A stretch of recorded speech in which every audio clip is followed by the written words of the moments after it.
Dun, dun, dun. And he's back. Donald Trump is back, Joe. That's all that matters. That's the big news this week. It's great news, no? Yeah. He's going to make Twitter great again. Yeah. Make America great again. Do you know what his... Save the world.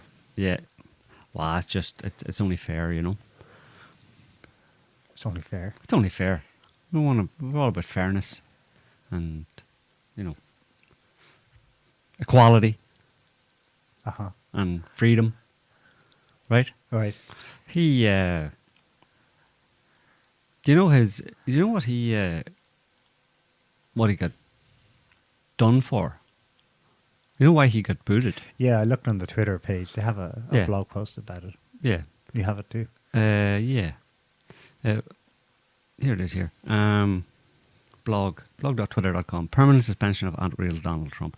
Just to give you an idea of what people are, you know, why it's even an issue, you know, that to the extent that it's an issue. Of course, the media make it an issue and stuff because of the whole history and legacy of Trump and all that kind of stuff, but that's a whole other story. But this is the first one. You just see it there. It says, close review of recent tweets from Donald Trump account, specifically how they are being received and interpreted in the way they write about it. This is old Twitter, right? In the context of the horrific events this week. Obviously, they're talking about January 6th. They're horrific events, which just horrific. I was horrified. I laughed, actually, but anyway. Horrific events this week. We made it clear on Wednesday that additional violations of the Twitter rules would potentially result in this very course of action, blah, blah, blah. Blah, blah, blah. Go on to the next one. Yeah, the second one then is second page of it, basically. So the determination to boot Donald Trump was based on a number of factors, including Trump's statement that he will not be attending the inauguration. Because context, Neil, context, before you get worked up by that, context is it's being received by a number of his supporters, probably like half a dozen, as further confirmation that the election was not legitimate and is seen as disavowing his previous claim made via 2 tweets. And the second tweet may also serve as encouragement to those potentially considering violent acts that the inauguration would be a safe target, as he will not be attending. So basically, both of them relate to him not attending it. Therefore, bomb the... You know, I'm not going to that event. All your supporters are so nuts that they'll say, right, that's an opportunity. Let's bomb it. Right. And then they reference 2 of his tweets there. Actually, I have them here. These are 2 tweets that... The 2 tweets he sent that they're referring to, and the 2 of the last tweets that he tweeted before he got booted. I am asking for everyone at the US Capitol to remain peaceful. No violence. Remember, we are the party of law and order. Respect the law and our great men and women in blue. And please support our Capitol Police and law enforcement. They are truly on the side of our country. Stay peaceful. So, so they might seem normal to you, Neil, but the subtext there is the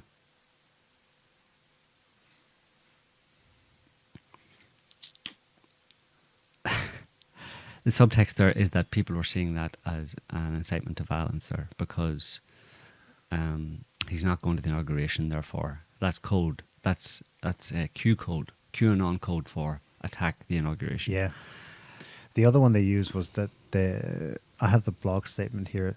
The use of the words American patriots, in quotes, to describe some of his supporters is also being interpreted as support for those committing violent acts at the US Capitol.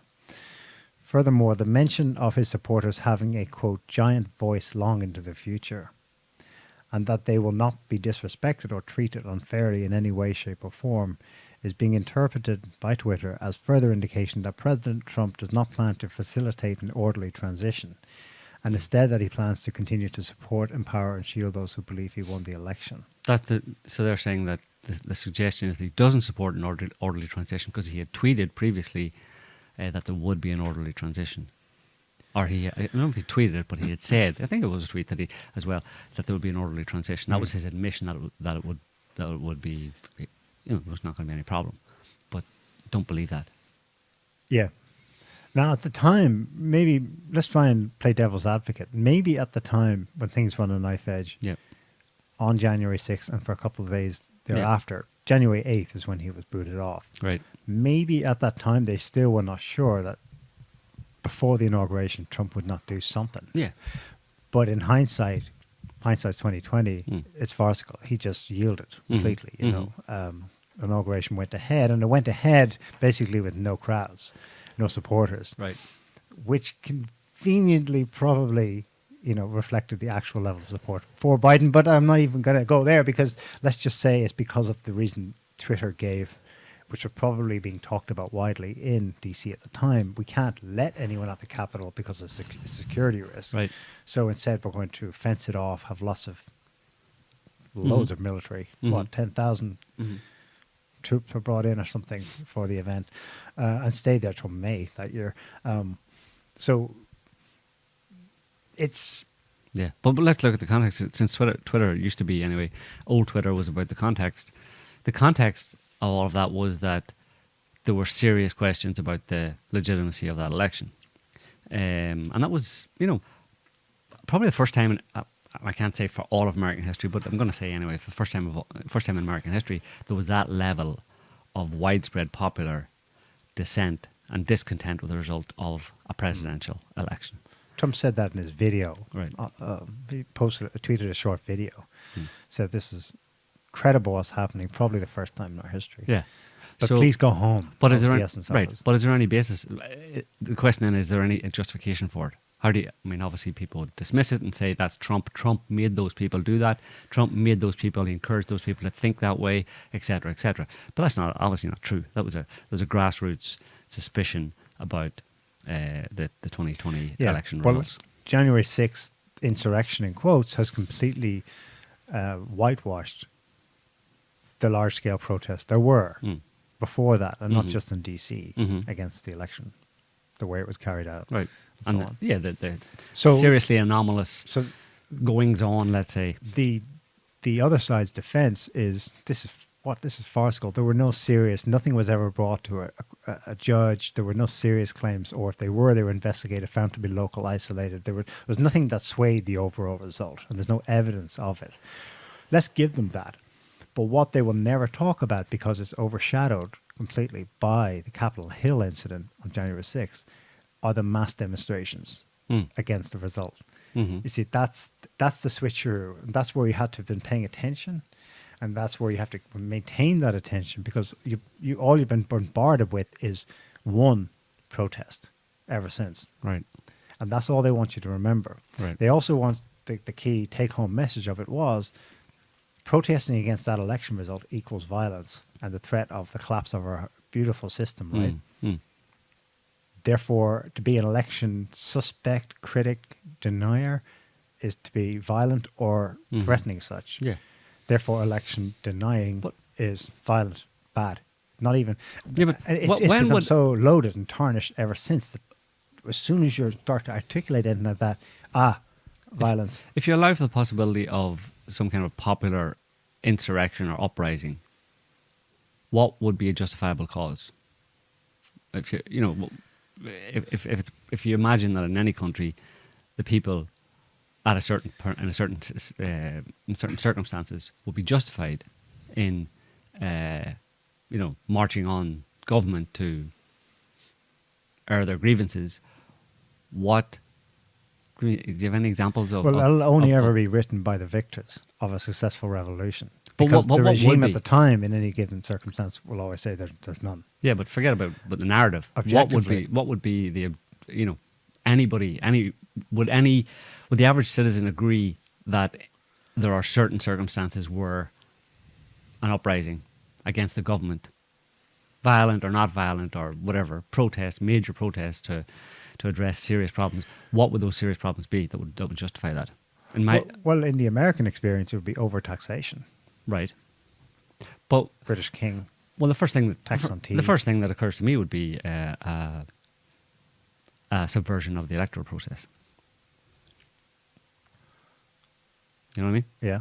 That would be the first thing that would occur to me always, like in a sense. I mean, over and above, obvious totalitarianism and oppression of the people in serious ways, but in an otherwise nominally democratic country, a free country, The only thing that the gold standard, the thing that it keeps, that makes the country a free country is the electoral process, free and fair elections. Democracy's raison d'etre is to have elections in place of one armed group overthrowing the other armed group and going on and on and on. That's why you do it. Right. So if you take that away, then it's back to armed groups, basically. That's seen as justified at that point with no more recourse because the democratic process is broken, has been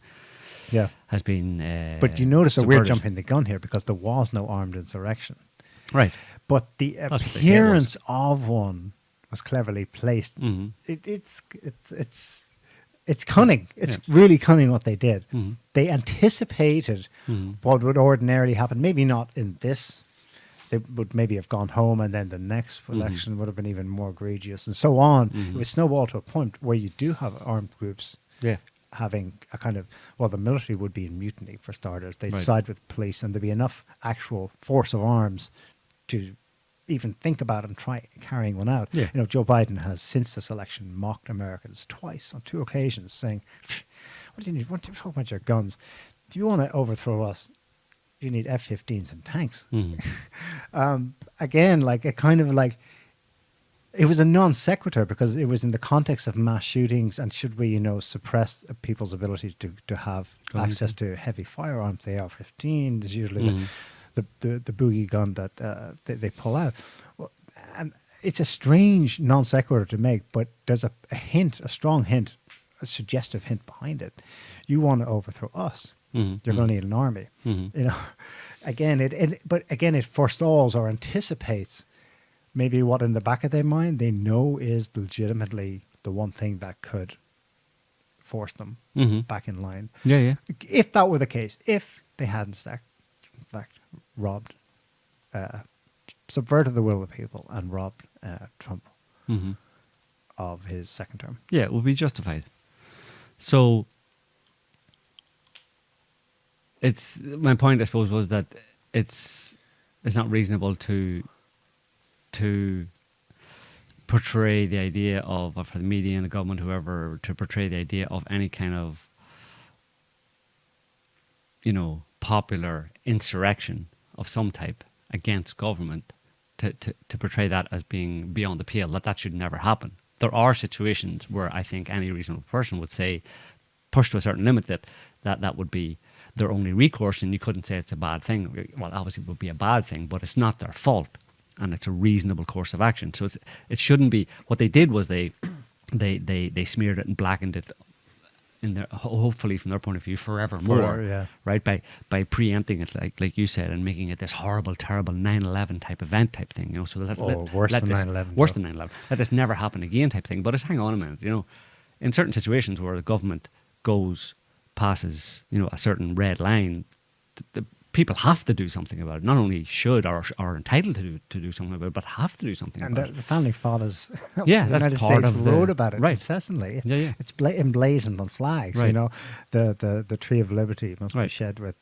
So the only question of tyrants, from time to time, right. So the only thing that's left open or left up for debate really is not whether or not an insurrection is admissible in certain situations, but rather in a situation where there might be one brewing, is there just cause to have it? But that's obviously a question for another day.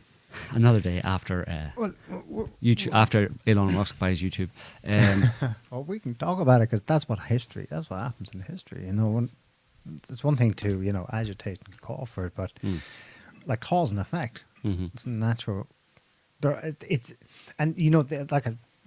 We covered it, but it tacitly they're aware that it's in the air, that there's a basis for it, and that there's thought or maybe some discussion. Maybe I don't know what their surveillance picks up the chatter going on out there, but they're aware that this is what Americans would think. It's bizarre to think about. It's bizarre actually to think about it in those terms. It's kind of surreal almost to think about it in those terms. That. Let's go to fantasy land, right? For the sake of YouTube and its censors, let's go into hypothetical fantasy land. Let's say hypothetically that the 2020 election was rigged and stolen against Trump. Then the response of the people, Trump supporters, to that, and the response of the state and the government to that was effectively that whole package of rigging an election and then putting down the people who revolted against the powers that be, who rigged the election and denied it to the people's candidate, let's say.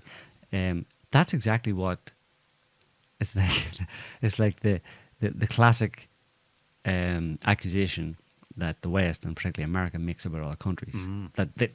Throughout like the 20th century, that's what they've said goes on in other countries. Dodgy, rigged elections.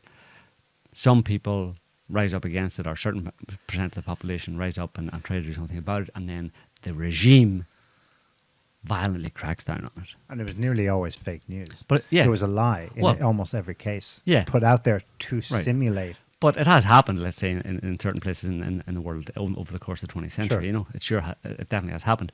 But it's just interesting to look at the way it happens in the cases where it has happened elsewhere in the world, and the way it happens in a very kind of blatant, obvious way, and the way in this hypothetical scenario it may have happened in the USA.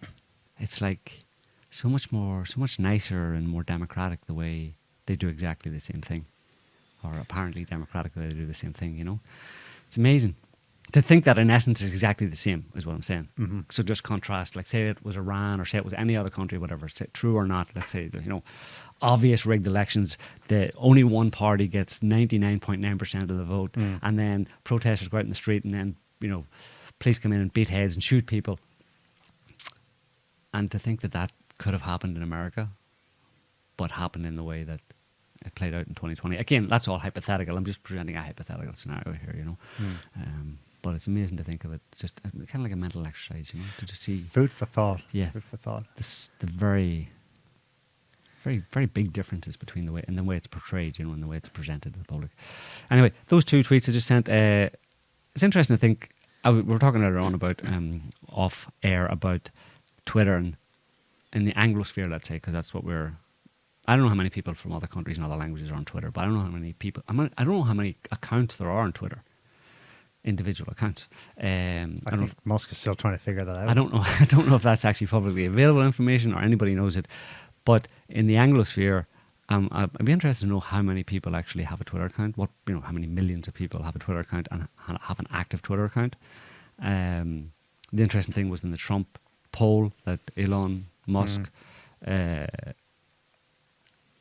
put out there a few days ago, that eventually got Trump reinstated, i.e. reinstate former President Trump, yes or no? Yes was 52% to 48%. Basically, I don't know, some between 10, 15 million people or something voted. But the interesting thing was Musk has 110 million followers on Twitter. How many of those are they? A lot of those fake accounts? I don't know. Are they real people? Somebody's done analysis of it to the best that they can from the outside, and they think 3/4 of his are fake accounts. Really? Yeah. Of 74% is the figure I saw today. I don't have it to hand. Sorry. Wow. I don't know how reliable that is, but he himself is. Yeah, mammoth task to try and figure out if those people are real or not, and whether you should boot them, which ones you should dismiss, you know what I mean? Can you know for sure that an account isn't a fake account or not, Yeah. Well, excuse me. It depends on the criteria you're using. Some of them would be obvious to figure out. In other cases, it's a real person. It's what they call classically when the internet age began, before they used AI to do this stuff.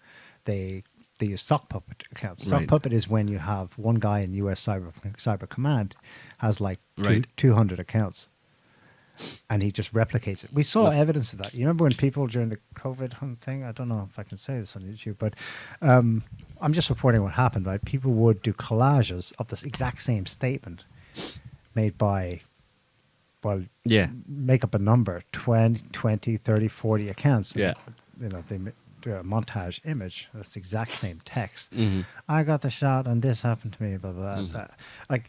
That kind of thing goes on. And in those cases, sock puppetry is a person, not a bot. But they're just replicating, copy paste, same comment. Yeah. Across. They have multiple accounts, the multiple email accounts and stuff like that. So that's a real person. That's sock puppetry. But I think it's smaller now than bots. What do you call the group in the UK, British military group? 77?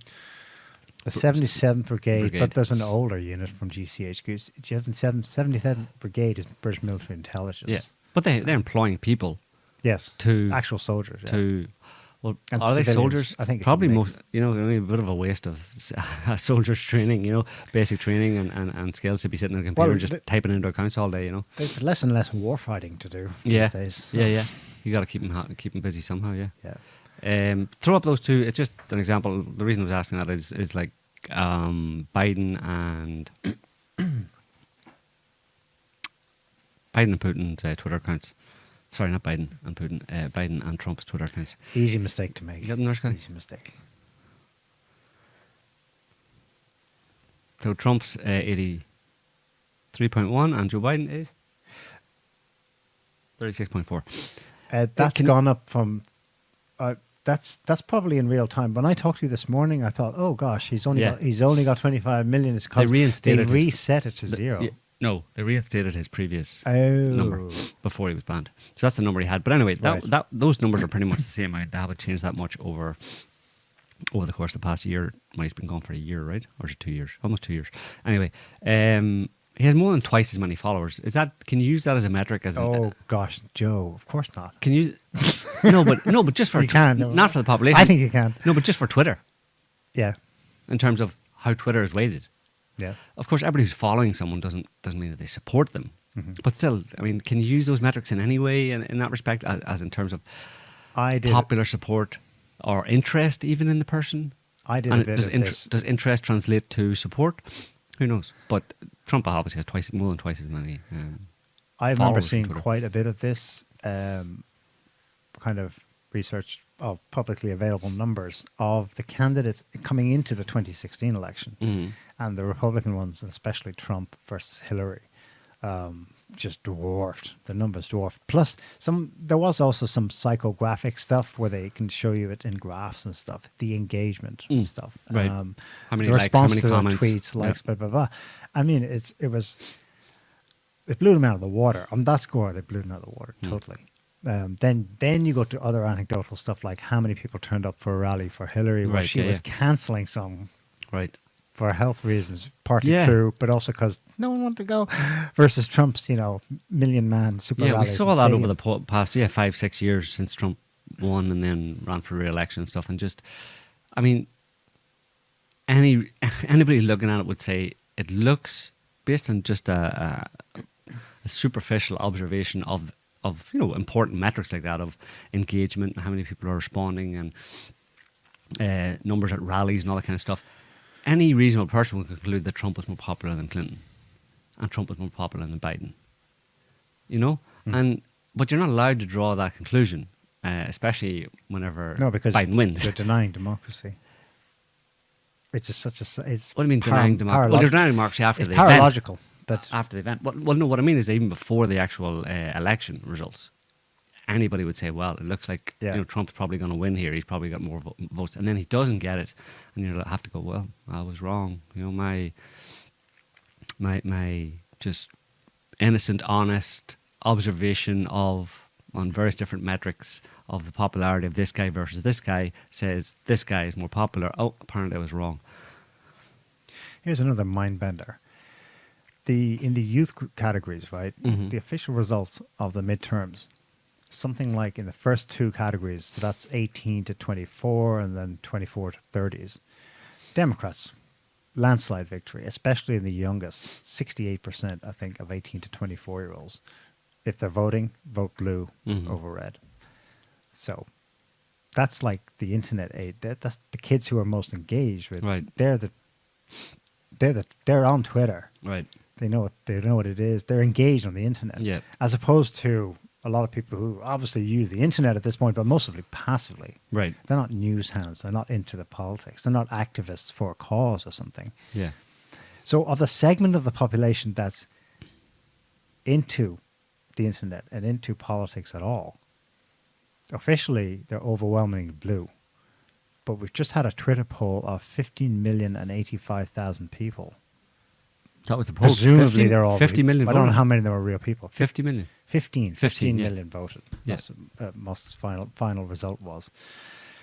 And Well, it looks close, 52-48, but I'm not even sure that was the real result because apparently people were watching the first 12 hours and they said it was running about 80-20%. Yeah. And then there was a massive catch up Yeah. to the point that Musk was warned by someone. Check out this exchange.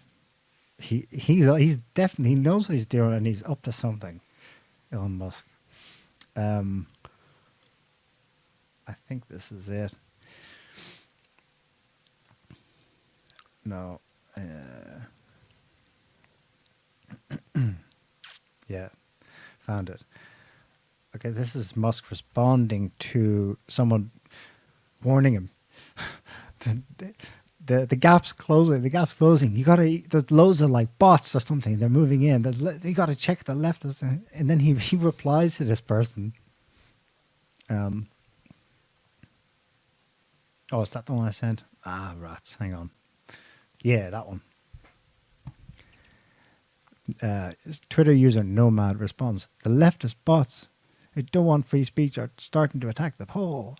And Musk responds, the bot attack confirming it's actually happening is impressive to watch.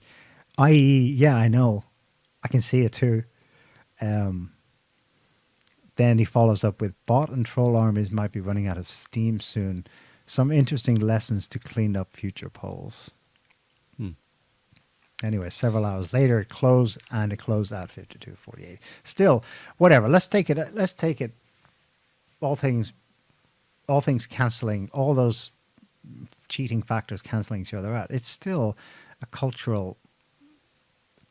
There's a cultural mismatch here between what they say about young voters and their tendency to be blue, lefty, engaged on the internet at all, on Twitter at all. And a majority of a 15 million sampling of Twitter users voting to reinstate Trump. So it, but then again, maybe I shouldn't be surprised. I do remember in the run up to 2016 that on Twitter also, Clinton, not just that she was getting less likes and retweets, but just engagement level was her following. I don't know what her following is now, what it was then, but it's probably similar to Biden's, you know? Yeah. So who else got reinstated? Jordan Peterson did.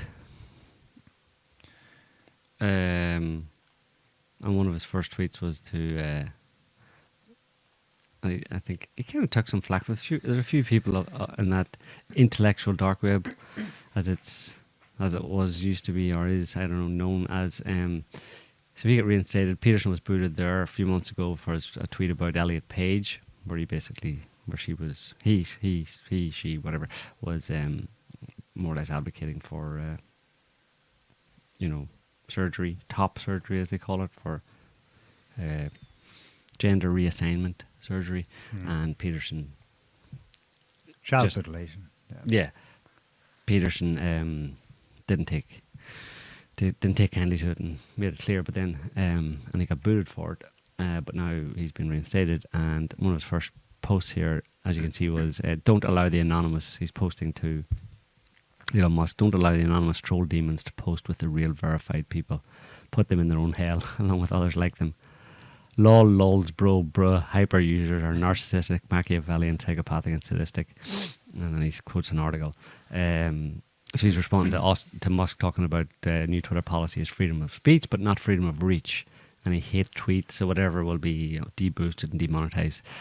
So people took this as kind of like, some people took this as Peterson being anti-free speech, but I don't think so. He's basically saying bots, basically, troll demons, bots, whatever, they should be basically sidelined completely, which is, of course, they should be. Like people who are come onto a platform that is ostensibly for, as intelligent as possible discussion on current events, any number of current events. You shouldn't have large numbers of, especially if they're bots or people on there with the sole purpose of disrupting that speech, disrupting that discussion. Right, then that would be the whole NAFO exactly troll army. Yeah. Well, but right there, you're running into power.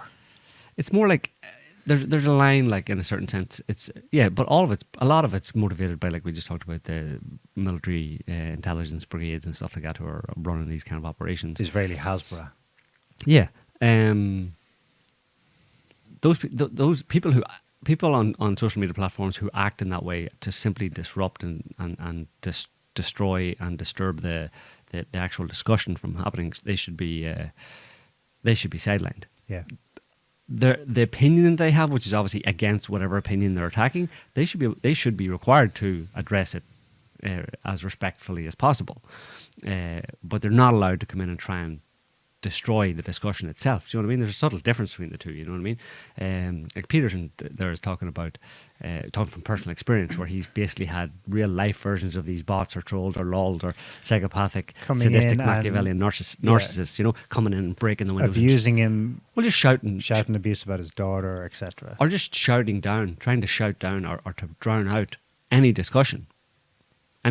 So he's there at some kind of public speaking engagement inside a building or something, and they're outside making as much noise as possible so no one inside can actually hear him. And even anybody inside who might disagree with him doesn't get a chance to disagree with him. They try to wreck the actual venue and stop the actual discussion from actually happening. Those people, obviously, in any civil society should not be allowed to do that. It's not. If you've got a counterpoint, you come and you make it. That's it. You know, you don't get to decide that one person's opinion should be censored and removed from society in favour of yours.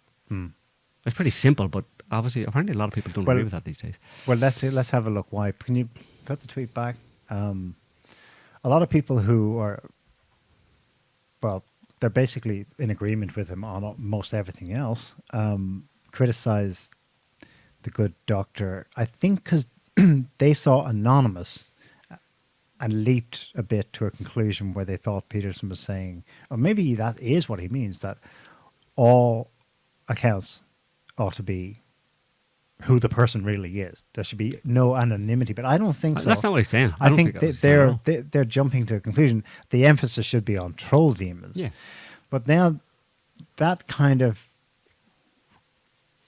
it's clear for Peterson because he has experience with who he has in real mind life a experience. certain real type of person who comes along and does that. But others, I think, went ahead, they also leapt and said, well, a troll, I like to troll, but I do it in a way that's, I'm not me personally. I'm speaking for them. I'm their spokesperson here. You can see what they're doing when they're trolling. They're putting up a counterpoint, or they're exposing hypocrisy. That's fine. Or they're exposing what you said last week is incongruent with what you're saying this week, and so on. So the criteria that could be discussed. But we have experience with this. How difficult has it been to police in quotes, to regulate, to manage, to maximize the freedom of discussion on a forum when it can take a long. Well, sometimes it's obvious. Trolls come along and they're just there to cause, and you deal with them. But then some others that take a while. They insinuate themselves in. And that's pathology. Mm-hmm. That's like, right. It takes a while, and now they're starting to show their colors on this specific topic. Mm-hmm. But you can see now in hindsight how it relates to a whole bunch of other things. Yeah. And there's really something really off about this person. We should not let them on anymore, even though they're going to yell free speech and blah, blah, blah, and claim my rights, Only when it becomes clear that what their agenda is, that they're here to actually try and undermine the foundations of this forum, or of this forum or discussion forum, or of this place of discussion. They want to undermine everything that it's based on, which is, in general terms, a place where many different viewpoints and perspectives can be discussed, with the intent of coming to a kind of synthesis of, getting to the heart of the matter, or the crux of the matter that most people there can agree with. You know what I mean? Yeah. If you want to stop forums like that from existing, from existing conclusions, that they shouldn't be allowed to do that. Basically, those people obviously are not there. They're not honest. They're there for ulterior motives that are destructive motives, and they should, in any society, in any situation, anybody with a destructive intent towards anything or anybody should be removed. The people who have created the thing that's trying to be destroyed should have the right to boot those people and say, never show your face again. But that's very different from someone coming in. Troll, again, it's a terminology, like, troll demons. Well, he doesn't mean trolling. You know what I mean? Yeah. What does trolling even mean? It's like making fun of someone because in a way that exposes the fallacy of what they're trying to. Yeah. Do you know what I mean? What they're trying to say. That's an argument. That's a type of argument. Yeah. So it should be wide open for that kind of engagement. But there's a very clear line where the person, and like you said, it can take a while to figure out whether or not they've that what their actual intent is. Are they there? Do they just have a different opinion and they're trying to push it, or are they really just They're masking themselves by masking it pretending to be part of your or pretending to be part discussion, of it, but not. yeah, or pretending to even just have a different opinion, but they're to present it respectfully, and just if they don't get any traction, they'll leave. No. Eventually what happens is when you follow that process through, you realize that person then comes out and admits, they pull back the mask and they admit that I think you're all a bunch of assholes anyway. I never liked anything you said. I don't like this forum. I don't agree with anything you've ever said. And in that situation...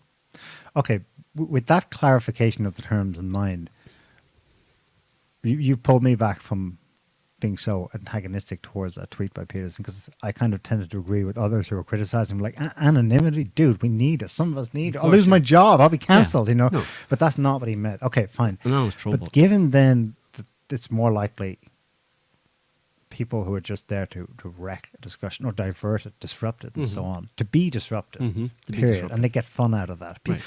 It's interesting. Elon Musk has already done that to a high-profile figure. He had like several million followers. The Ethan Klein guy, he was done for parroting, having a parody. They opened the name change, and briefly this guy Klein went as Elon Musk, so he was goofing off about him. But I wonder, was that, and that was the rationale for why Twitter booted him. But that guy was your classic troll demon, so he should have been booted. They haven't come to that place yet on the actual criteria of what it is to be someone pathologically disruptive and destructive. And that's part of the problem. They're only beginning the process of finding the very terminology they need to agree roughly on the criteria for who is and is not a troll demon. Sometimes it's really obvious. A lot of the times it isn't. So my main criticism at this early juncture with Peterson's stance is he aware of the extent to which this is highly organized and has a lot of money behind it? I don't think anybody is. Well, they should be. When Ed Snowden leaked a whole... Well, to the extent that Glenn Greenwald and others allowed us to see some of the PowerPoint slides, it was all up there. You know, get into forums and online social media platforms and the actual title of one of the PowerPoint presentations, disrupt, deny. There were 4 Ds, disrupt, deny, divert or something.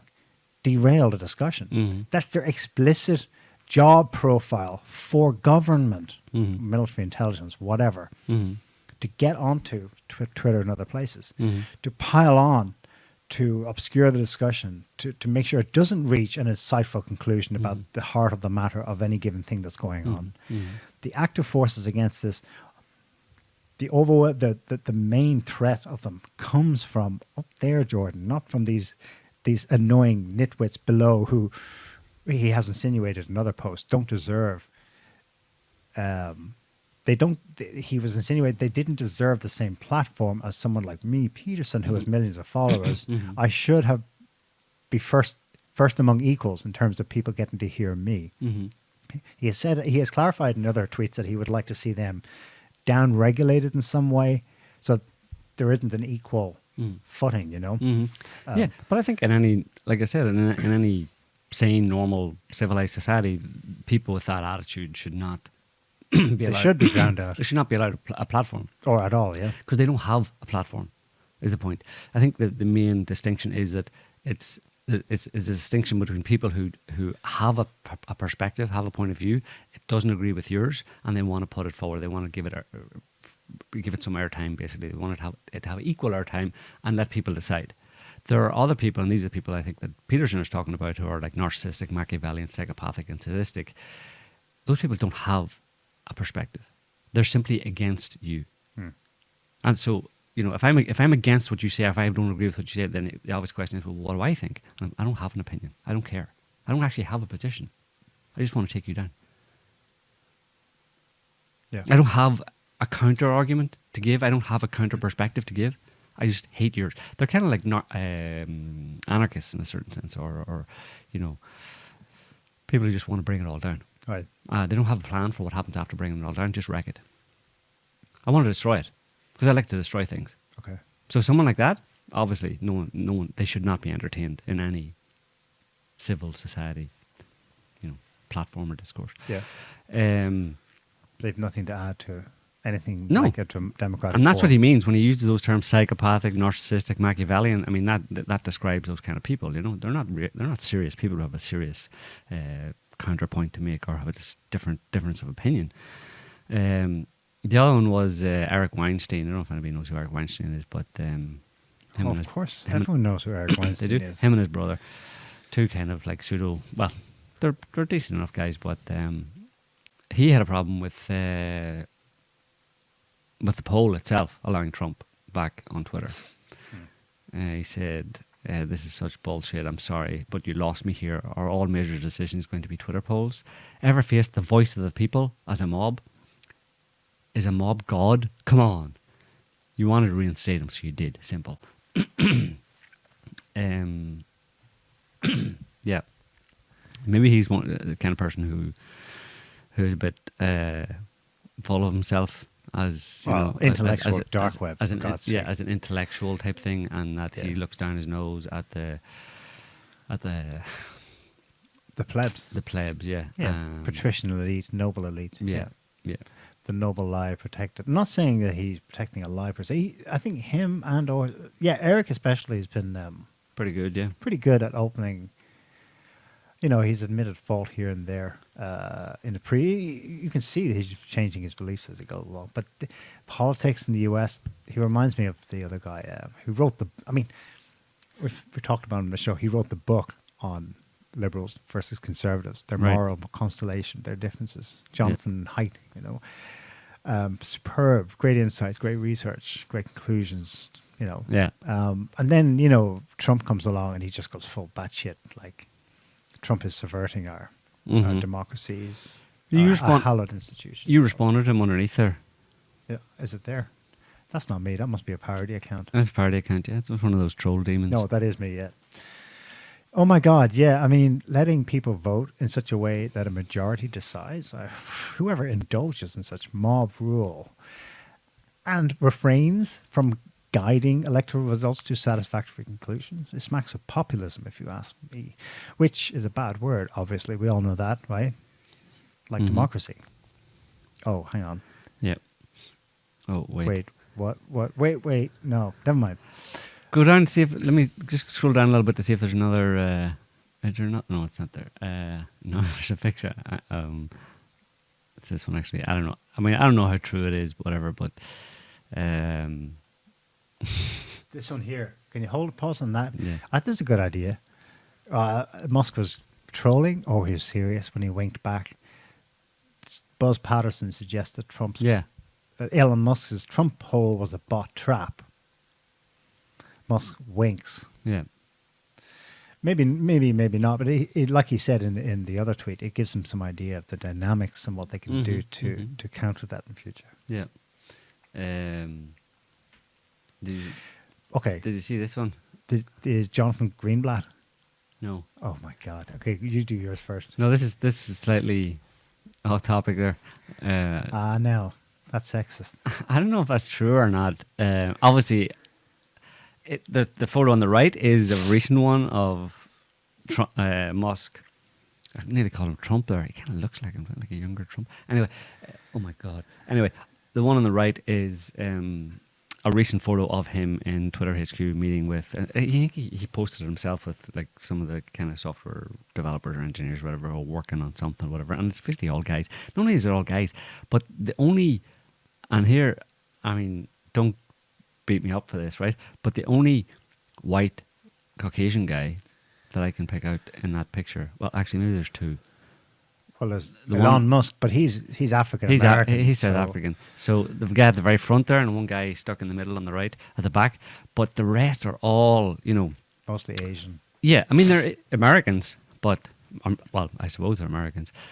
But yeah, Asians, Indian type. I don't know, obviously, their ethnicities or where they're from, whatever, originally. But it's interesting. And then on the left, obviously, someone put that up. I don't know. That's obviously is Twitter employees, but it may have just been Twitter women or something together or something like that. Who knows?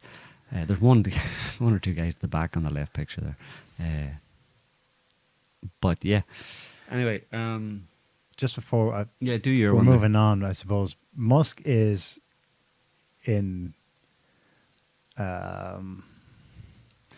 He's heading into dangerous waters, I think. In general, having the poll, but also buying Twitter, the other things he's done since coming on Twitter. And now, what we saw 2 weeks ago, he tweeted at Hillary Clinton, then deleted it, thought better.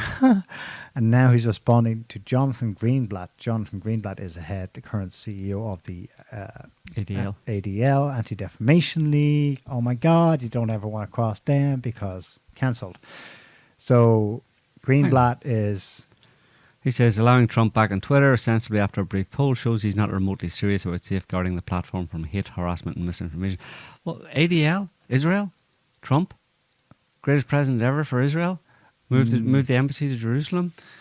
Why is he hating on Trump? No, the overwhelming majority of Jews vote Democrat in the US. That whole play by Trump didn't work. He was hoping to get Jews, just more Jews to swing over. But so what's your point with this one? Well, that's Greenblatt signaling that the ADL is unhappy with this direction Musk is taking. And when they get unhappy with things, really bad shit tends to follow. So Musk, he's a dude. He responds. That's a great response. He's poking a lot of yes. Stop defaming me. Yeah, Anti-Defamation League. Yeah.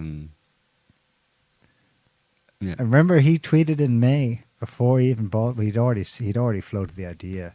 He just tweeted a single line tweet. If anything happens to me, it's been nice knowing you.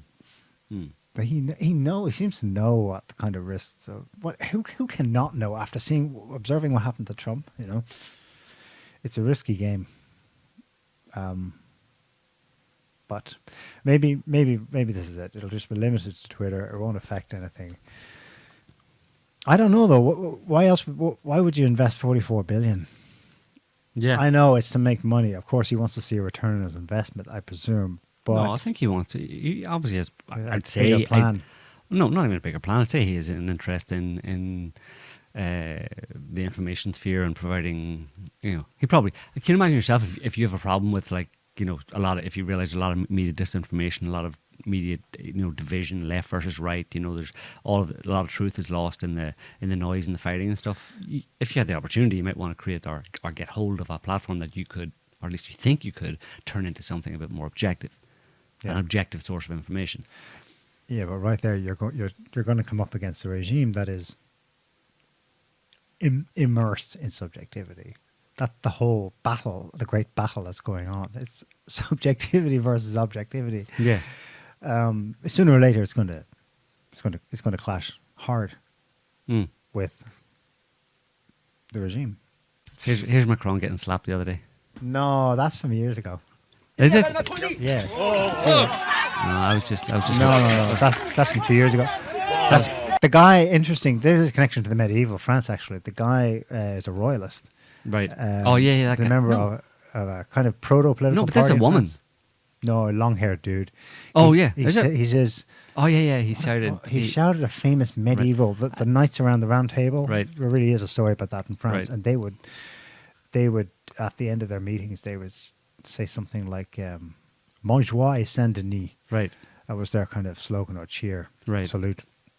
And he said that "Mon joie et Saint Denis, à bas la Macronie," down with Macronism. Then he proceeded to slap him. What is new, though, maybe it went out again this week, is that he was convicted, I think, recently. Right. He got 2 years in prison or something. Yeah. U.S. midterms, is that history now? Or are we still there? I mean, Last time we talked about this, they said, Maricopa County said, well, it might be next week. So that week has come and gone. On Thursday, they said, it looks like. They didn't say what had happened. It looks like her opponent, Katie Hobbs, has won governorship of Arizona. Carrie Lake's response is, see you in court. Good luck. I don't think she stands a chance if the court even agrees to see it, you know, after what happened. Yeah, she has refused to concede, basically. So maybe she'll fight it, but the chances of being overturned are slim. Yeah, she's appealing. That's the latest, but I don't know. As soon as they let one, because in every case, it's a Republican overturning. In fact, in every case, it's a Trumpist allied Republican who wants to overturn. Once they let one win, you know what I mean? Yeah. They're going to cause more doubt in the integrity of our system than ever before. So they now have to lock out every challenge in court, every single one of the Republican Trump candidates who lost by a hair's breadth. They can't let it go to court, and if they do, they can't let her win it in court. Right. There's an interesting side note to Carrie Lake this week. This is in the Washington Examiner, but we're not going to bother. We're going to go to a tweet about it because we see Carrie Lake's response to the Examiner on Twitter in real time. It's really suggestive of what's going on with the U.S. midterm results.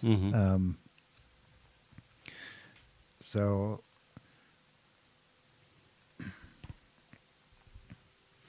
Washington Examiner on, the date's not there, but I think it was early last week. So we're still in the air as to whether she won or not. They ran an article headline, Carrie Lake can be conservative superstar if she dumps Trump. Strategist says. I don't remember who named the strategist, but it's like some top like GOP mainstream establishment GOP strategist. So he's the consultant you pull in. You want to get the numbers from this segment of the vote. You got to shape your message, blah, blah, blah. Right. He's one of those old school kind of people Trump never needed to win, but which some of the more mainstream candidates do use. And the gist of the article was indeed, it began by saying she's no chance this week, but she could be a superstar in the future, maybe even a president. It reminded me of the one they did about DeSantis, the week before. Anybody but Trump. Great future for DeSantis. All the liberal legacy media, DeSantis, great things happening if he dumps Trump. Same thing here. And she replied directly, as you see there, never.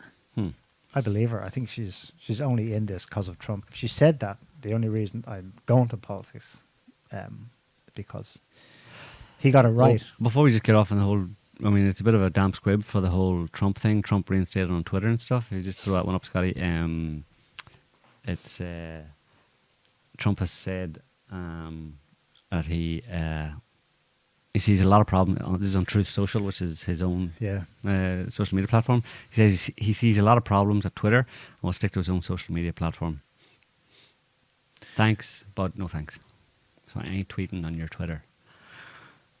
Yeah. So far, anyway. So it's a bit of a damn squib. Did he say it on we can't see it. You know, only in the US can you see Truth Social. We go to it in Europe, and it just doesn't exist yet. They say they're working on it, but so basically, Trump is he is in a bubble, so to speak, but it's all American. Are you sure he said that himself? Because it's quoted by whatever. I have Reuters saying that similar. He wouldn't be rejoining Twitter anytime soon, which puts a damper, like you said, on the whole thing. Yep. But it doesn't stop. There's funny memes about it, though. Obviously, people are super excited. Do you think he'll stick to his guns? Have to wait and see. Yeah, it puts a damper on it because, you know, Trump was funny on Twitter, like, you know, kept it entertaining. You know, he was the entertainment, you know. The reason I was on Macron there, the reason I saw his that slap video, like you said from a couple of years ago, he was at the what's APEC, Asia Pacific East. Was that part of the G20? It followed right after. Right. They shove a bunch of different ones on top of the G20. Did you see that one where he's talking about he's using the same, was it Borrell, talked about the jungle and the garden. He just went with the jungle analogy. Check out what he says here. We are in a jungle and we have two big elephants trying to become more and more nervous.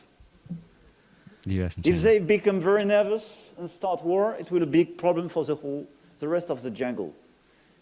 You need cooperation of a lot of other animals. Tigers, monkeys, and so on. French monkeys. Are you on the US or the Chinese side? Because now, progressively, a lot of people would like to see there are two orders in this world. This is a huge mistake, even for both the US and China. We need a single global order. Mm-hmm.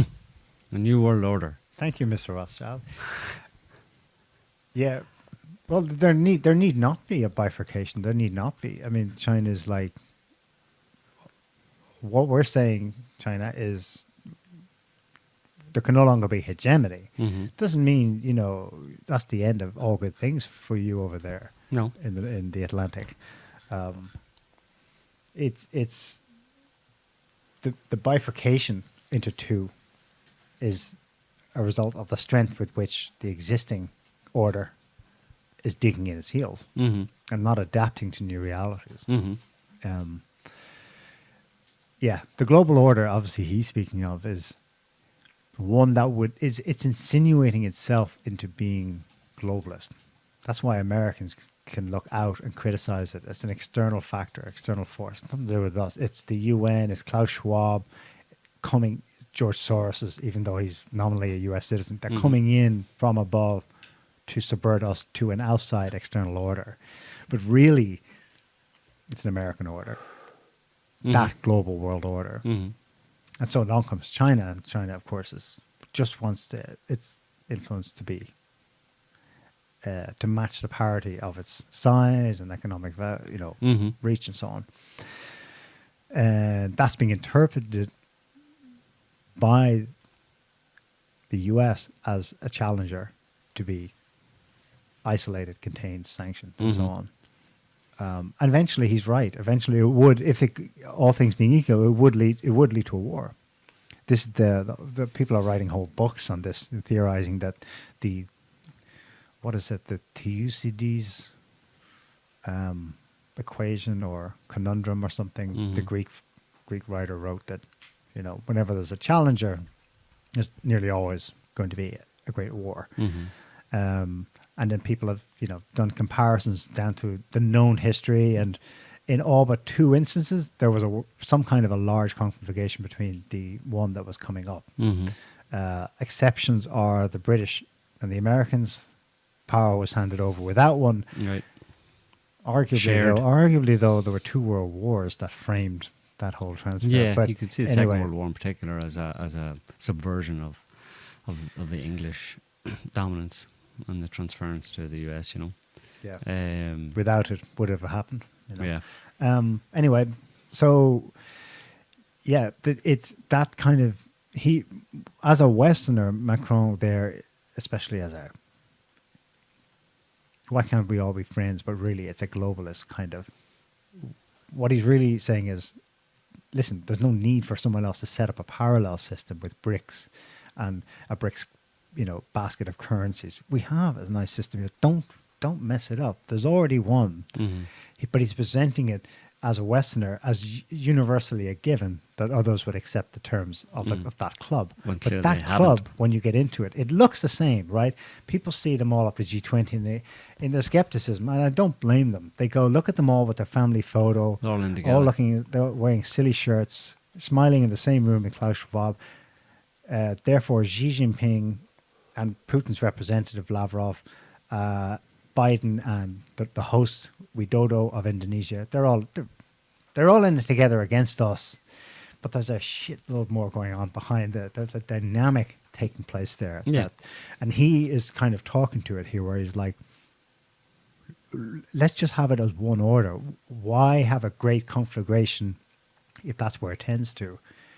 And then reset of some kind, a new global order. Can we just avoid the war part? In a sense, he's calling for peace, and that's reasonable. But the insidious part of it is he's implying the obviousness, of why does the whole world not just accept the beautiful one world order we've just created already? There's no need for a parallel one, but there is a need for it. There is a need because it's heavily unjust, as outlined very clearly by Putin in 3 or 4 speeches this year. It's just phenomenally unjust. Basically, it is the 80% over here, 80% of people and the resources, would give all the resources or most of as them. cheap as possible to these 20% over here who get to produce all the high-tech, high-end stuff and live well, the golden billion. And the rest of you, well, we'll trade back to you some stuff, but not everything. Not enough. Because we don't want you coming up the ladder to parity with us. Yeah, we'll keep you down, yeah. So, yeah, last Sunday when we were talking, there was a bombing in Istanbul on a street Right. in Istanbul, and we, because our live stream was cut out last week, we didn't get to talk about it. But you know, if you understand geopolitics of that region and in general the global geopolitics and that kind of stuff, when you see something like that happening, there's always questions to be asked, and we've asked those questions repeatedly over the past 20 years when stuff like that has happened. That someone's interest is being served, or someone interest is being served, but there's a message often, very, very often being sent by someone to someone else. In this case, the obvious thing would be that this was, the go-to conspiracy theory, if you want to call it that, would be that this was the West, basically, probably the US, the British, whatever, sending a message to Turkey, to the Turkish government, that they're not happy with the Turkish government. I mean, the general thesis is that Western powers have kept these vassals, the ones that you just described in the 80%, kept them in line when they would get out of line, or wouldn't be playing their role properly. They would send a message by intimating or causing some kind of a disturbance within the country. Very often, terrorism is very useful in that respect, because terrorism is this blanket term that is vague and amorphous, and you can get away with a lot just saying, "Oh, terrorists did that." Well, whose terrorists are they, and what were you trying to do? So that's been as a general rule, that's true. It's not always exactly that case, but it's nearly always a good idea to look at that to see if that's what's going on. In this case, the Turkish Interior Minister, Suleiman, had this to say about it to the local Turkish media. Olayın nasıl koordine edildiğini biliyoruz. Nereden koordine edildiğini biliyoruz. Biz bize verilen mesajı biliyoruz. Tekrar ifade ediyorum altını çizerek. Amerikan Büyükelçiliğinin taziye dilemesini kabul etmiyoruz, reddediyoruz. Ve Kobani terör bölgelerini besleyen ve oradan Türkiye'nin huzurunu bozmaya çalışan bu anlayışa kendi senatolarından para gönderen bir devletle biz müttefikliğimiz elbette ki tartışılmalıdır. Bu kadar açık ve net. Kimseye kalleşlik yapmıyoruz ama bu kalleşliklere elbette ki tahammül edecek gücümüzün kalmadığını ifade etmek istiyorum. Operasyonlar devam ediyor. Başarılı bir şekilde yapılan operasyonla elbette ki teröristler yakalandı. Eğer yakalamasaydık bugün Yunanistan'a kaçıracaklardı. Okay. So basically, the key point he's saying there is that we, I'm quoting him, he says, we know this event was coordinated. We know where this is coordinated from. We know the message given to us. I will emphasize again, we do not accept the condolences of the American ambassador. We reject them. That's as pointed as it gets in terms of pointing the finger of blame for the bombing on Istanbul street. He's basically blaming America for carrying it out. As a warning, he says, we know the message given to us. The message being that, we can embroil your country, your society in terrorist acts that would give you, the government, a serious problem if you don't do what we want you to do. Pretty simple. Blackmail. So it's politics and blackmail. Go sure hand makes in you hand. wonder about all the other terrorist attacks. Yeah, of course. I mean, once you get down that rabbit hole, you better. But he leave a thread broke behind the fourth wall rule, or whatever rule they have. There's a kind of a rule among the elites. You don't Yeah. to go and do that. But I know, yeah. what's telling about this is how fast they went to, you did it. Mm. That's unusual. And this is in the context of just in terms of what message the US would be sending to Turkey. It's like Turkey has been bombing what it calls terrorist targets in Syria and Iraq, basically Kurdish targets in Syria and Iraq. Now, Turkey has had a problem with the Kurds for a very long time, and the whole Syria conflict complicated that very much, and Turkey was directly involved in it as it saw it as protecting its border from any incursion or any attempt at establishment of a Kurdish state that would straddle the border that would start in Syria and continue over into Turkey, into historical Kurdistan, as the Kurds call it and stuff. And of course, the Americans have been buddy-buddy with the Kurds all along. There's probably a lot of fog of war stuff going on here, where there's American troops in Syria and Iraq still, and you have Turkey bombing US-supported Kurdish troops Kurdish soldiers or Kurdish detachments in Syria and in Iraq, and maybe getting close to which probably have bombing Americans, American mercenaries among them. Yeah, similar situation to Ukraine in a way, really. Although longer term, or going on for a longer time, on lower level conflict, And they published a video of the arrest of one of the suspects. A black woman, well, she looked black anyway, mixed race, not Turkish looking. Right. She had a New York City emblazoned on her. Maybe I don't know.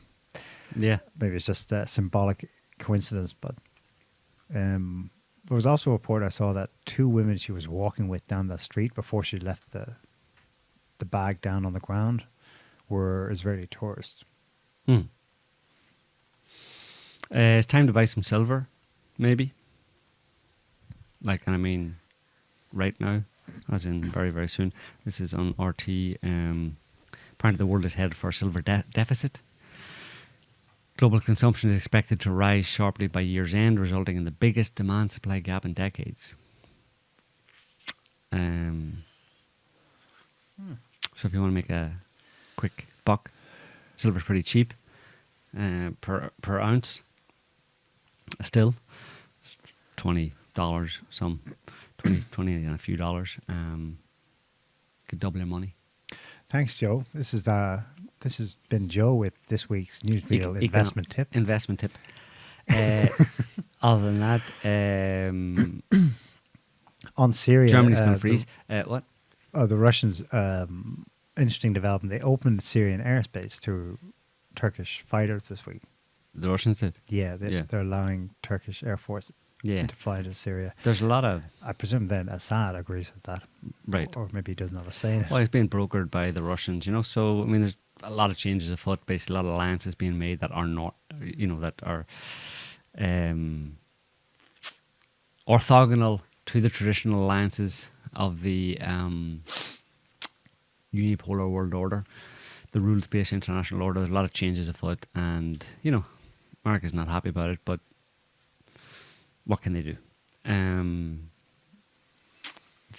What else? What about Ukraine? You mentioned, did you mention Ukraine? No, you mentioned Russia. Russia and Ukraine. What's going on? They're losing bigly still, right? The Ukrainians? No, the Russians. Come on. They ran out of missiles this week, didn't they? Yeah, no. No? They didn't. They blitzed Ukraine with salvo again last week. 100. Yeah, Ukraine's in the dark. Mass protests have started in Odessa and other southern cities because people are freezing and there's no electricity. I think I saw that the Ukrainians who moved back into Kherson or who stayed and are see themselves as Ukrainians are now being asked to evacuate by Ukrainians. The temporary Ukrainian authorities anew because the city's it's unlivable. Yeah. There were a few thousand, I think, people had stayed out of, I think it's 200,000 originally in the entire Kherson, not the Oblast, but in the Kherson city metro area. A lot of them were actually evacuated, were moved over at least to the other side of the river. So a certain number, relatively few thousand stayed. And of course, the Ukrainians used that as a propaganda opportunity to get the optics, get some good optics in that, where you have the Ukrainians marching into crowds of cheering people, "Yay, liberators! You freed us from the evil Russians!" Blah blah blah. geez, there's so much. It's just that whole fog of war and propaganda is just so crass. It's terrible. I mean, it's you have to assume all the time that it's a lie, basically. Yeah, and they're getting caught up in their own bullshit. Initially, they said they would only allow in CNN, Sky News, and BBC reporters, and they did. They got some footage of the Great Liberation of Kherson City. But then they started asking Even too in many the midst questions. of that footage, though, the stock footage, they still had people giving, the Sieg Heil salute, Right. So they, which got aired on CNN. so CNN got booted then. Well, no, it wasn't because of that. No. They started hog tying people to lampposts again and torturing them and probably committing executions. Who the hell knows? So they were asked politely to leave. Yeah. So Kherson is now in the dark, information-wise, for that reason as well. At the end of this salvo, remember what happened? The whole world was on the brink of nuclear. We forget, it's just 6 days ago, but the world was on the brink of nuclear war, in quotes, according to the Western media, because Russia had, quote, bombed Poland. Mm-hmm. And oh my God, for the hysterical people in Western capitals, they went, are we on the brink of apocalypse? Because Russia just bombed a NATO country. That would trigger Article 5, ergo, blah, blah, blah, blah, blah. Within 24 hours, actually, it was a Ukrainian missile. Right. Even the U.S. State Department said so. And it's still open, I suppose, but Scott Ritter thinks it was deliberate. I had to agree with him. well, It's yeah, going it's still open. It's going the wrong direction, obviously. Yeah, I mean, it could be wayward or something. I mean, who knows? But I doubt a missile that was fired that at no target or whatever would turn around and go in the opposite direction. It's possible, I suppose, in some rare set of circumstances or whatever. But the fact that it went in the wrong direction, you have Russian missiles coming from the east, and supposed Ukrainian air defense is firing at those missiles coming from the east, so they're firing towards the east as well. But one of them ends up going west and landing in Poland. Doesn't make a lot of sense. Well, there's an odd precedent. Something landed in Zagreb, Croatia. Right. Back in That was March. a drone, though. They called it a drone, but when you looked at it, it was a Soviet-era proto-drone. It's basically a missile with a couple of wings on it. Yeah. Really slow-moving thing. And it, Right. it ended up in Croatia. But no that one knows how. But that kind of thing could go off course, could Okay. malfunction and go and just end up randomly anywhere, you know what I mean? Okay. But because it seems the evidence is that the missile that landed in Poland was an S-300, that's much less likely to go radically off course, i.e. in the exact opposite direction than it was supposedly fired. So it may, and of course, Zelensky was doubling down on it. No, this is a Russian missile. They deliberately attacked Poland. We got to do Article 5. NATO has to attack Russia, and even NATO was saying, Zelensky, shut the hell up, will you? Yeah. This looks like it was a Ukrainian missile, so just shut up. And he's like, no, we set this up in advance, people. Don't you get the memo? Don't you understand the point here? Like, between the lines, I fired this. We ordered this missile. We had this missile fired directly at Poland, so you could use it as justification to attack Russia. Why aren't you doing it? I mean, is he that detached? Like, are the Ukrainians that detached even from their NATO masters? Weird. Well, the Dmitry, the ex-president of Russia, Medvedev. Yeah. He said this week, he said something a little more sober, a little less apocalyptic. He reckons that the push from the West on Zelensky to negotiate is increasing, although he didn't see that actually happening. You notice also that the dial on Russia hysteria has turned way down, and the news in general reported in the West about what's happening in Ukraine is dialed way down. Because winter's coming. Probably a pause in actual activity, and yet last week there was a barrage of 100 missiles, of course, knocking at another 20% of Ukraine's energy. But a pause may be, but also it speaks to the inevitability that Russia has basically got Ukraine in a total grip, or close to it. Yeah.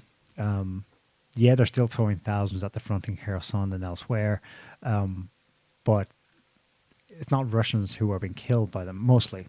Yeah. There's a horrific counterexample of that I'll bring up in a minute. But first, I've just sent you a link, Scotty. This is footage of the Zaporizhzhia nuclear power plant being shelled and hit. You see it being hit this week. The Russians aren't doing this. This is the Ukis. This whole 6 months, they've been trying to blow up the largest nuclear power plant in Europe.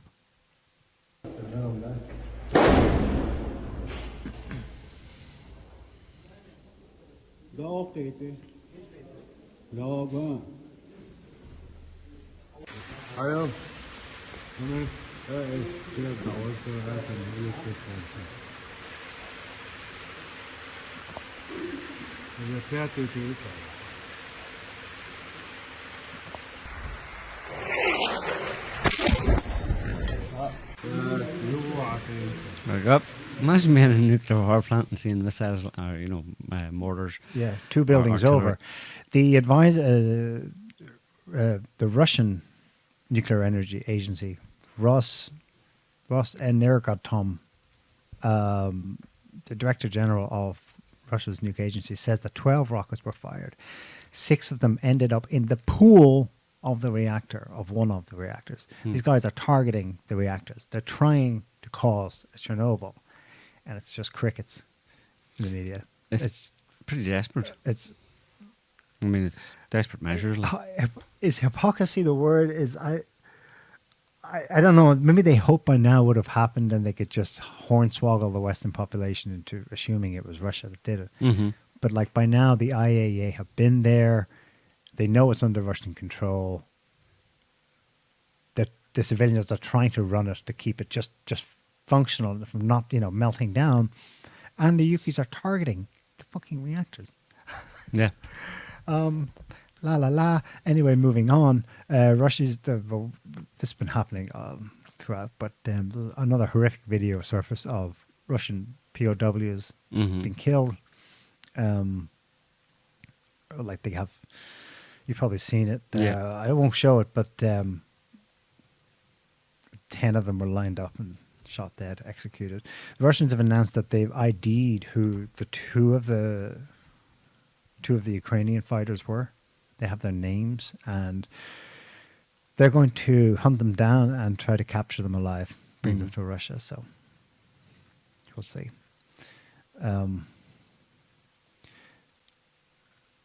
Yeah. I think there's going to be, in terms of the future of Ukraine, it's going to, they've all been predicting a kind of slowdown over the winter, There's still a lot of fighting going on. Donbass, again, I think I wrote about it on Twitter this week or whatever, that people, a false premise was spread about the nature of the Ukraine conflict from the very beginning by the Western media, on purpose, deliberately, to set it up in advance so that they could maximize the opportunity for them to say Russia's failing. So the way they did that was to tell everybody, without any evidence, tell everybody and all the readers in the Western world and as many places around the world, I suppose, as possible, that Russia's intention was to take all of Ukraine. That was never stated by the Russians, by any Russian government official ever, that their intention was to take Ukraine. They were very explicit that their goal was the protection of Donbass and by implication the protection of Crimea and the demilitarization of Ukraine. So it was never stated explicitly or implicitly that taking all of Ukraine, taking Kiev, whatever it was a plan. But the media ran with it because they could say, see, they basically say, this is what they're going to do. And then when they don't do that, because that's not what they were going to do, they say, see, they're failing because they didn't do what they never said they were going to do. That's the level of Western media reporting on this conflict. So the pulling back from Kherson was it's strategic in the sense that Kherson area that they pulled back from to the other side of the river isn't necessarily, isn't strategically important from the point of view of the goals of the special military operation, as they call it, which, like I said, was to protect, to secure Donbass, the Donbass region, the two oblasts, and the areas that they've already taken along the Black Sea, Mariupol, and over basically to the Dnieper River. If Russia basically secures that in perpetuity, which secures Donbass, that whole eastern kind of sliver or chunk of Ukraine, including, like I said, Luhansk, Donetsk, and Crimea, and makes that a fait accompli. Basically, it's secure, it's safe, it's never going back to Crimea or never going back to Ukraine. and they effectively, work on. Well, if in the end, in the final analysis, if Ukraine has been reduced to a kind of failed state and there's a change of government and all that kind of stuff, that's the goals. That was the goal. That will have been the goal of the Russian military special military operation in Ukraine. It's still not over. Obviously, it's going to continue on, but I think we can expect to have more continued. There is continuing pretty fierce fighting going on in the parts of Donbass that aren't under Russian control, and I think they'll just set themselves up to protect the areas that they have already. Conquered. Say it, Joe. Conquered. Annexed. I wanted to say annexed. Saved. Liberated. Expropriated. And they'll focus more on protecting those areas, and to periodically, I mean, it may come relatively soon as well, more cruise missile and other drone, etc., strikes on Ukrainian infrastructure to reduce it basically to rubble and to create a serious crisis in the whole country. And serious you may have refugee crisis. Yeah, you may have millions and millions of people leaving Talking Ukraine. about directed migration. Yeah, Russia. Some of that's going to happen here. Yeah, Russia's not messing around in terms of. There's 40 million people. Yeah, I know. Well, less now, but yeah, but they were never messing around, and they're not messing around in Ukraine, and they're not. Like we've said many times before, the West has already, long before now, leveled the worst possible slurs and slanders and defamation against Russia, and particularly against Putin, as they possibly can. They can't go any further. Russia's absorbed all of that already. Okay, say your worst. You've said your worst already years ago. Putin killed my baby, MH17, the Skripals, etc., etc., hacking our elections, all that kind of stuff. They've defamed Russia up the wazoo, like there's nowhere else to go. So Russia, in that sense, that frees Russia up to do whatever it sees necessary and say, well, what, are you going to call us poopy head again? You're going to say we're naughty again? You're going to say we're bad? You're going to say Putin killed my baby again? Go ahead, say it. I don't care. We're carrying on doing what we need to do. And what they need to do, like I said, is ultimately regime change, or a radical phase change in the nature of Ukrainian society, basically, and particularly in terms of the ruling elite. And that's where they're going, and it'll take as long as it takes. yeah. So all this hand wringing and doomers and Russia's failing, and all the media, Western media, Russia's failing, it's going to collapse. I mean, it's all just bullshit. It's nonsense. Like, it's just so much hot air that misses the actual reality on the ground of what the plan is. Yeah, I think though the West will maybe counteract with scorched earth policy. That's why they see them trying to cause a nuclear incident in Zaporizhia. Yeah, for sure, they'll try anything. Okay, you want Ukraine? Well, no. We know we don't really want all of Ukraine, but what if we leave you a situation where, in fact, we're aware of your goodwill towards Ukraine as a whole. Mm-hmm. What we're going to do is abuse that by giving you no choice, but to actually become, not to incorporate the whole country, but to be left to clean up the mess of the whole country. Effectively, you're going to have to rebuild all of it from the scratch. That wouldn't surprise me, that they don't mind leaving it all in ruins for Russia to handle. And maybe Russia wouldn't handle it then, but then it becomes nobody's. It becomes it's a pretty dismal future for most of Ukraine. Like, Russia will take care of the eastern part, but the nobody rest, wants a failed state on their border. So, well, but there it's on Europe's border as well. And where are the people going to go? Where are most Ukrainians going to go if the state fails? Like you said, a refugee crisis. Where are most refugees going to go? Westward, yeah. So who does it give the biggest problem to? Yeah.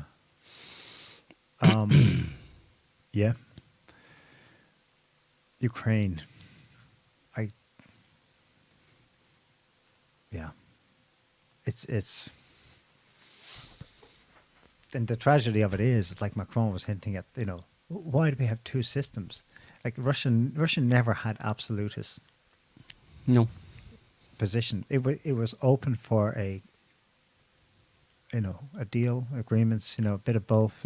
Why does it have to be all or nothing? Yeah. Why does Ukraine have to be in the EU and then break all of its economic relations with us? Why does it have to be in NATO and then affect our security? Can we not just... But they push for this absolutist... The all or nothing problem. You're with us or you're against us. Yeah. It comes back to George W. Bush. Yeah. after 9/11. His message then is still echoing down to today. You're either with us or you're against us. Yeah. Well, the all or nothing attitude comes from the fact that if you have all, the idea of changing that situation makes you feel like you'll have nothing. Makes you Right. feel that way. That's not actually objectively true, but that's how you feel about it because you're so used to having everything, having the final say on everything. Any change in that feels like a complete disaster to you. Yeah. So from Ukraine to Iran, mayhem there. Over 350 people killed. Now they say in the Western reports about it, killed by security forces. But that's not the whole story. Indeed, there's riots in Iran. Indeed, it's a serious situation. But who's doing the killing? Who's killing all the cops? And who is shooting protesters in the head from the tops of buildings? I seriously doubt it's the Iranian government who's behind this. Here's a video from this week. It's one of many, actually. The Iranian government calls it terrorism. That's what it is. It's not quite, car bombs and stuff yet, but these are quote-unquote protesters on the streets. Crack. You hit a sniper shot, he drops. I've seen a number of such videos.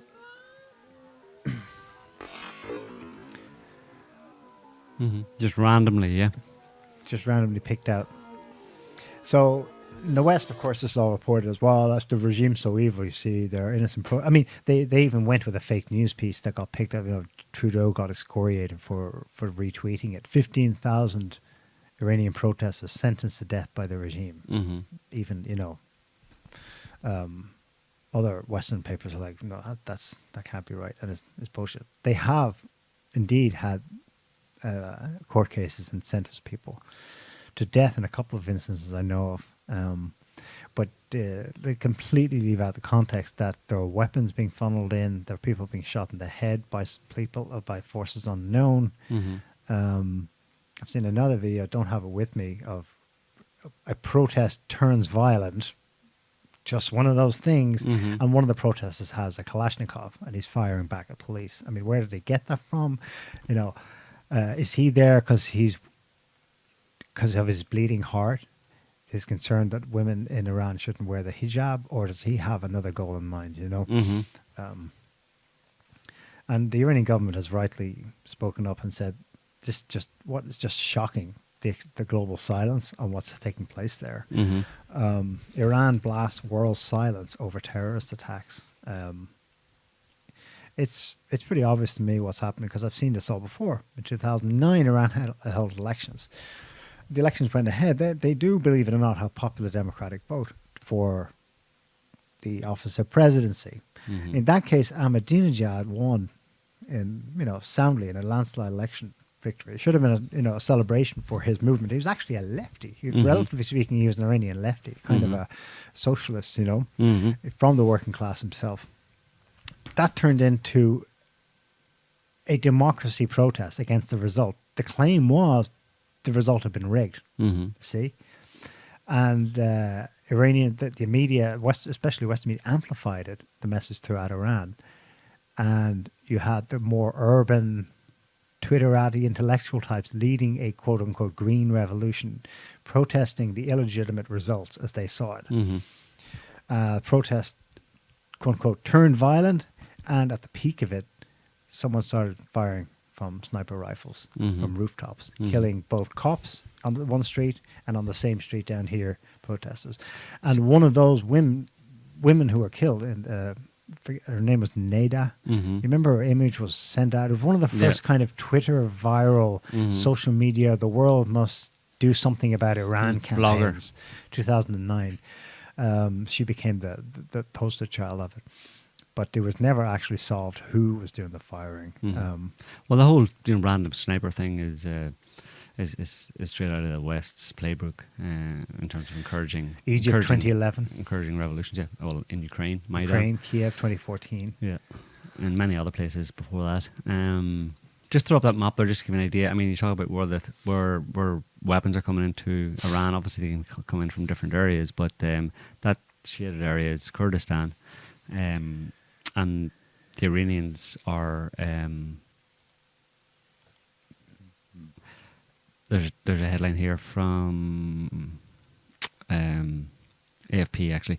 Activists fear major Iran crackdown in Kurdish populated towns over in the western part of Iran. So part of the activism that's going on in Iran is being, led by Kurdish groups. The Kurds just Kurdish history is crazy. I mean, they have just been an imperial plaything for 100 years or more. Yeah. Particularly Western imperial plaything for the past 100 years. They've been toyed with, been promised all sorts of things, but they've been instrumentalized so often in the interest of imperial designs, and it seems like it's happening again, against Turkey, against Iran, and right there in the middle of those 3-4 countries, basically Iran, Turkey, Syria, Iraq. In that Kurdish area, you have the Americans, set up bases and have been working with Kurdish militant groups and paramilitary groups in the latest incarnation of it for the past 7 or 8 years. Yeah. So it's not good. Wherever America goes, the empire of chaos follows, and it's all in the interest of propping up a failing empire. Yeah. So. Well. Anything else of note? Of interest? How long is your Poirot mustache going to grow? As long as it takes to reinstate Trump. As long as it wants to. Yeah. Anything else? No. That you really, really, really wanted to talk about? Excess deaths remain higher than should be. Yeah. Meh. I mean, that's not important news, Neil. It was important a couple of years ago, but not anymore. People who are onto that bite into it, they're like, yes, now I see. This is all the depopulation agenda. The agenda is to get rid of a bunch of us. The problem with that, though, it's not a bad conclusion. It is a horrible conclusion, but it's not a bad conclusion to make logically. But the West, at the same time, especially the US and the EU, obsessed about getting in as many migrants as possible. Mm-hmm. And they're still doing it. I mean, Chuck Schumer actually articulated something this week that kind of was either a conspiracy theory or it was the quiet part never said out loud until he said it. Mm-hmm. The whole back and forth in the American public discourse about what to do with the open border. Oh gosh, it's just one of those things. They keep coming. We can't control the border. Don't mind Trump. He was promising you false things. Anyway, you don't want the open border. You need people to come in. Well, he articulated something that is officially a conspiracy theory that's denounced roundly at every turn. The Great Replacement. Mm-hmm. Let's have a listen to him explain why he thinks as many people as possible should be allowed into the U.S. Now more than ever, we're short of workers. We have a population that is not reproducing it on its own with the same level that it used to. The only way we're going to have a great future in America is if we welcome and embrace immigrants, the dreamers, and all of them, because our ultimate goal is to help the dreamers, but get a path to citizenship for all 11 million or however many undocumented there are here. We have a population that is not reproducing on its own at the same level that it used to. That is true of one segment of the United States. Yeah. Of whites. European stock. The others are either at replacement or growing naturally. But he's implying there that it's a shortfall. So you need to get in, bring in the The immigrants. U.S. population still it never dipped. It's No. still growing. It grew through the pandemic, Yeah. the Black Death of our times, right? Yeah. It's now at 330. It's approaching 333 million people, Yeah. and they want more. It's not There's enough. a lot of those people who aren't willing to work for it, so somebody has to work to feed them, you know. And if they don't want to do the work to feed themselves, somebody has to be brought in to feed them, to keep them in the lifestyle that they've been accustomed to. So much freedom, too much freedom, Neil. Too much freedom.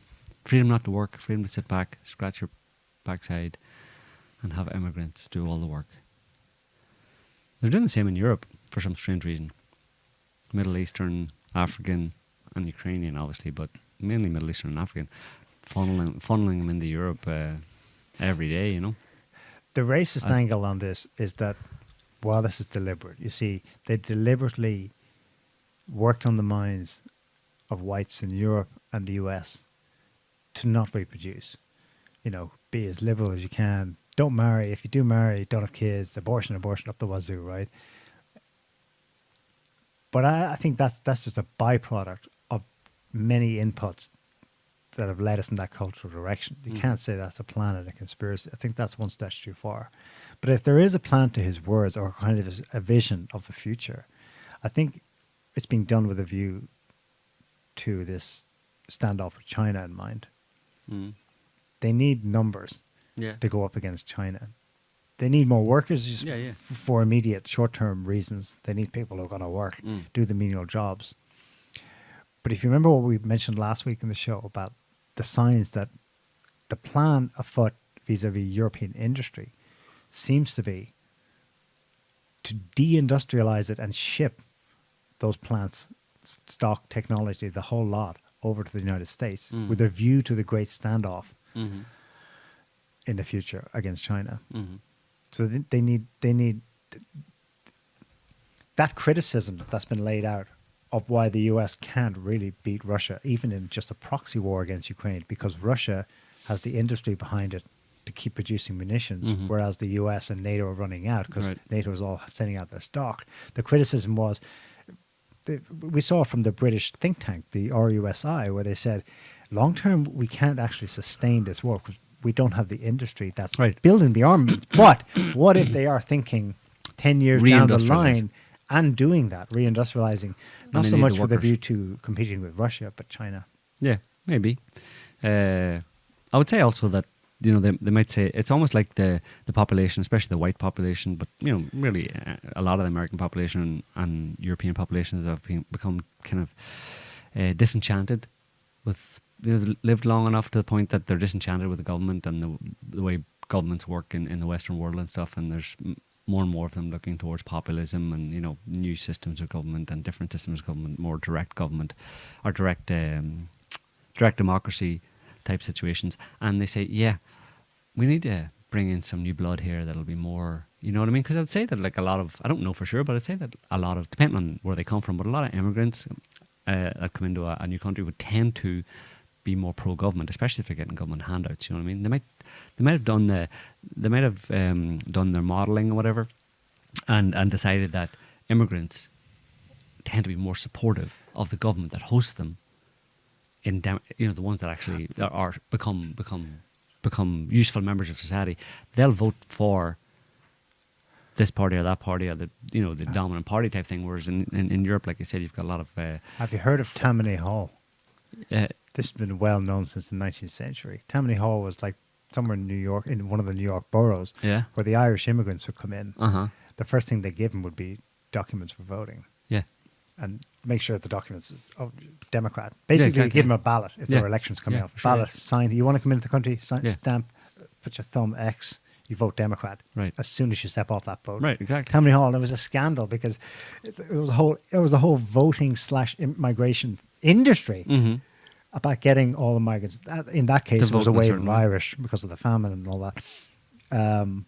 But it's a well-known, Tammany Hall is notoriously corrupt, so democratic voting machine. So maybe that's part of the thinking as well.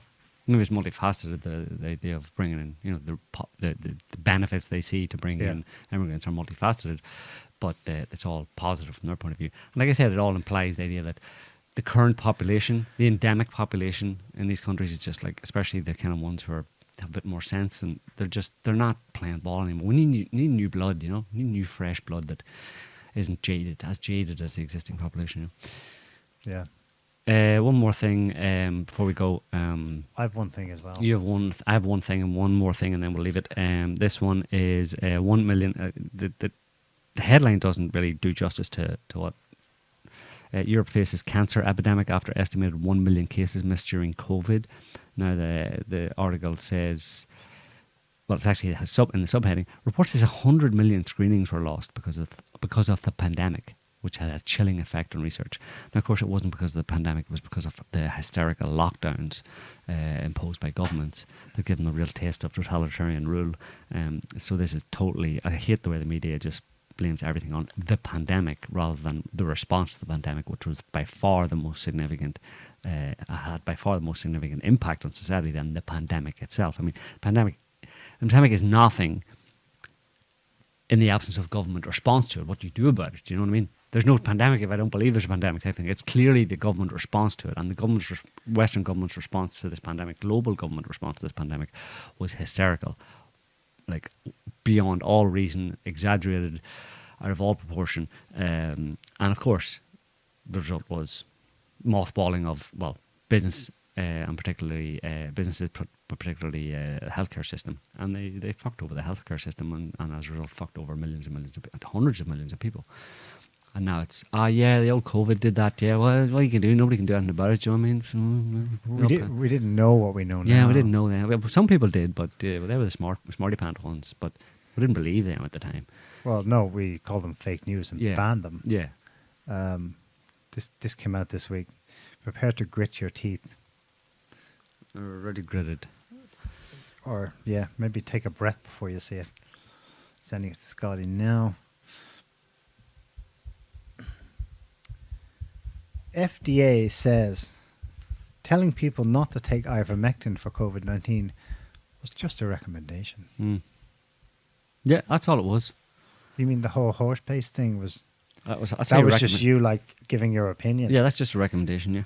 Yeah. You weren't firing people, you weren't cancelling them on social media because they were saying, it's a possible alternative to use. Yeah. No, not at all. That's all. You just forgot that. Look, we all made mistakes. We all need to just forgive each other, Neil. Nobody knew we all made mistakes, right? An amnesty. Yeah, stick your amnesty up your... There's a new, on this note, there's a new gender identity just dropped. Oh, yeah? Yeah. Maybe I'll like this one. I think you will. Not really a fan of most of them, but this one's funny. I'm hopeful that one day a new one will drop. It resonates with me. I feel like this is one I could be a card carrying member of. Oh yes, trans-vaccinated. Yes, absolutely. I am trans-vaccinated. It's on my Twitter profile. I would like to let everyone know that I am now trans-vaccinated. Trans-vaccinated, that's right. That's someone who believes that they're vaccinated, but I'm really not. Okay. I made this decision because I felt as though I was being attacked in the world for not being vaccinated. And so I decided to become trans-vaccinated.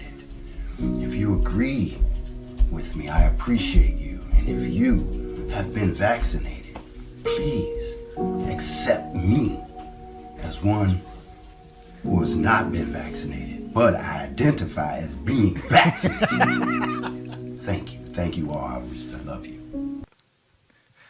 I hear you, bro. Yeah. Yeah. Right there with you. I'll go with that one, yeah. It's funny, and I just realised now that I've actually been trans-vaccinated for 2 years. I didn't know it. You know what I mean? I'm having my awakening now, right now, in this moment, that I'm trans-vaccinated. I thought about it. I thought if I'm going to be dragged into one of these places, which they were trying to do, we got some places, some countries got to that point where they were calling for dragging them off the streets and sticking the damn needle in their arms, that I would, try and play the Fax identity card. You'll no, find, no, no. Identify as. You'll find very quickly that all that stuff goes out the that kind window. of diversity stuff is immediately poo-pooed, and you know, yeah. Anyway, Um, that it. You gonna regale me with something else? Some other. they're still protesting in Brazil about their election results yeah. by the millions. Don't talk But about it. there's though. an awesome, like, I'm impressed. I'm impressed by the information shield, containment shield. Mhm. I'm making that term up, but that's what it appears to be. It's a black hole. I only get the occasional video snippet of the sizes of crowds. And even then you have to be checked, because some of them are old videos showing earlier protests or Independence Day celebrations and stuff. But I checked a couple and they're legit. They're like from this week and they're still on the streets en masse. And here's a clue as to what's going on in Brazil. Something you can, take to the bank, pun intended. The government there has begun to do this to the protesters. Because media silence, no one talks about it, just la la la, everything's normal over there in Brazil. No, it's not. And this is a clue as to why it's not okay. 18th November, that's 2 days ago. Brazilian authorities block bank accounts of those allegedly driving, quote, anti-democratic acts. At least 43 people and companies targeted by Supreme Court. Reminds me of Canada. Justin Trudeau would be very But happy. It's Very freaky, supportive. isn't it freaky? That within a year it began this. That was this year. It seems like a long time ago now, but that was this year. The Canadian trucker convoy, Yeah. and that response to it and the outrage to it, and then they quite quickly dropped. Well, they didn't. People who organizers there did feel the brunt of it, but they did at least drop the state of emergency quite quickly.